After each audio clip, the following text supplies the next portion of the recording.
नमस्कार और स्वागत है आपका कविता पाठन पे। और प्रस्तुत है स्वतंत्रता दिवस के ऊपर कुछ उद्बोधन और कुछ विचार जिन्हें देखकर आप स्वतंत्रता दिवस के लिए अपनी भूमिका बना सकते हैं। तो चलिए शुरू करते हैं।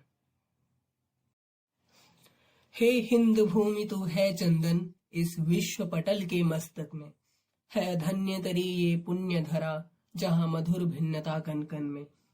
शत विषम अंधेरे तू जीता है शील सभ्यता सब जन में, बन विश्व गुरु पथ दिखलाया रहा शांति दूत तू हर क्षण में। साथियों, नित्य नूतन चिर पुरातन सनातन संस्कृति वाला संसार का सबसे बड़ा लोकतांत्रिक देश भारत, वो भारत जहां हिमालय के शिखरों से लेकर हिंद महासागर की लहरों तक, गंगा यमुना की कलकल धारा से लेकर कावेरी और गोदावरी की ध्वनियों तक भारत की विविधताएं मोतियों की एक माला बनकर स्वयं को एकता के धागे में पिरोए भारत माता के चरणों में नैवेद्य के रूप में अर्पित करती हैं। क्योंकि सत्य ही तो है, भारत के हर भौगोलिक क्षेत्र की अपनी भाषा, बोली, पहनावा, परंपरा, संस्कार और संस्कृति है, लेकिन सबकी मूलभूत पहचान सिर्फ एक है, देश के स्वाभिमान हेतु न्यौछावर हो जाने वाला भारतीय नागरिक। लेकिन इस गौरवशाली भूमि का आत्मा के हृदय को भी विदीर्ण कर देने वाला 200 वर्षों का एक काला अध्याय है, जिसने भारत माता के सभी नौनिहालों को गुलामी की बेड़ियों से जकड़ करके उनका स्वाभिमान चूर चूर कर दिया था। आज हम उस पवित्र भूमि पर खड़े हैं जिसकी मिट्टी में हमारे पूर्वजों का खून और पसीना मिला हुआ है। ये वो धरती है जहां स्वतंत्रता संग्राम के हर एक सिपाही ने अपने प्राणों की आहुति दी।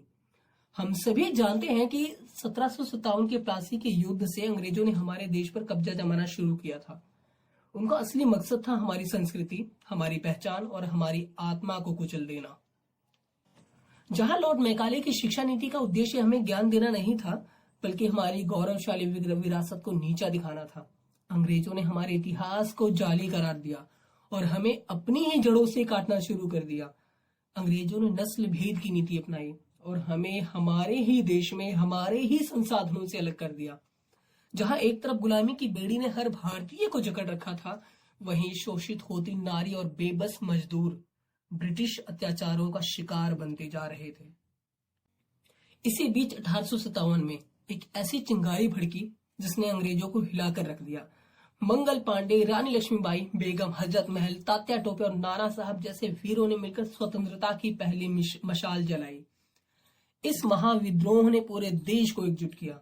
हिंदू मुस्लिम सब एक हुए और उन्होंने मिलकर अंग्रेजों पर चढ़ाई की। ये क्रांति हमें सिखाती है कि जब हम एकजुट होते हैं तो कोई भी ताकत हमें हरा नहीं सकती।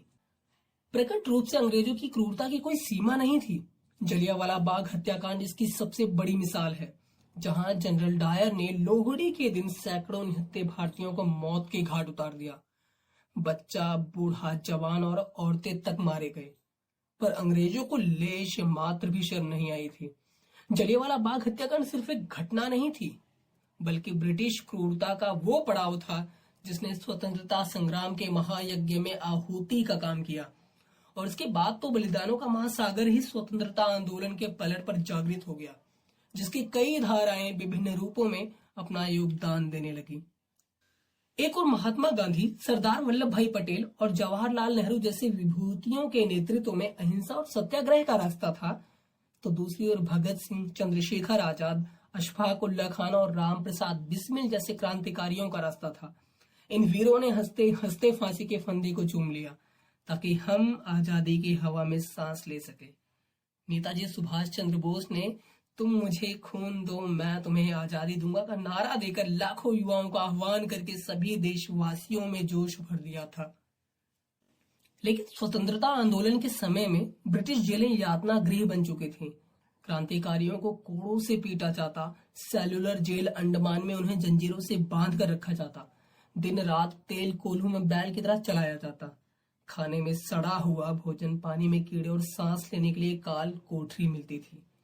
फिर भी उनके होठों पर सिर्फ वंदे मातरम, भारत माता की जय और जय हिंद के ही नारे गूंजते थे। आखिरकार हमारे शहीदों के बलिदानों ने अपना रंग दिखाया। आतताई अंग्रेजों को भारत छोड़कर जाना पड़ा। लेकिन जाते जाते भी उन्होंने हमारे देश को दो टुकड़ों में बांट दिया, भारत और पाकिस्तान। अथवा ये कहें कि एक पिता को उसके पुत्र से अलग कर दिया और वो पुत्र भी अपने महान पिता के विरुद्ध चला गया। ये विभाजन इतना विभत्स था कि आजादी के वर्षों बाद भी हृदय विदारक स्मृतियां दे जाता है।